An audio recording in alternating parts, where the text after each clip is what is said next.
এক ছিল ছোট্ট এক মেয়ে, নাম তার মিম। সে খুব হাসিখুশি, তবে একটাই সমস্যা, সে তার ছায়াকে ভয় পেত। যখনই রোদের আলো নিজের পাশে ছায়াটাকে দেখতে পেত, মিম দৌড়ে চলে যেত অন্যদিকে। মা তাকে বোঝাত, ছায়া তো তোমারই বন্ধু, কিন্তু মিম কোনোভাবেই বিশ্বাস করত না।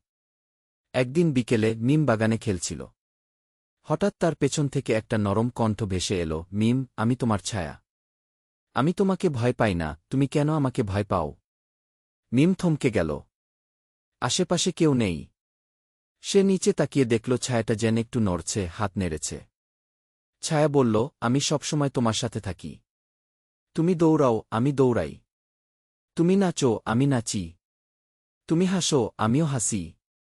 আমি তোমারই প্রতিচ্ছবি। মিম অবাক হয়ে বলল, তুমি কি সত্যিই আমার বন্ধু? ছায়া হেসে বলল, হ্যাঁ। আর আমি কখনো তোমাকে ছেড়ে যাব না, যতক্ষণ আলো থাকবে। সেদিন থেকে মিম ছায়াকে ভয় না পেয়ে বরং তার সাথে খেলতে শুরু করল। সে হাত নাড়ত, ছায়াও নাড়ত। সে গোল্লাছুট খেলত, ছায়াও সাথ দিত। মা জানালা থেকে দেখে হাসলেন, শেষমেশ মিম তার সত্যিকারের ছায়াবন্ধুকে খুঁজে পেয়েছে। সেই থেকে মিম আর ছায়া রোদ উঠলেই একসাথে খেলে বেড়াত, অদৃশ্য হলেও এক চিরন্তন বন্ধুত্বে বাঁধা।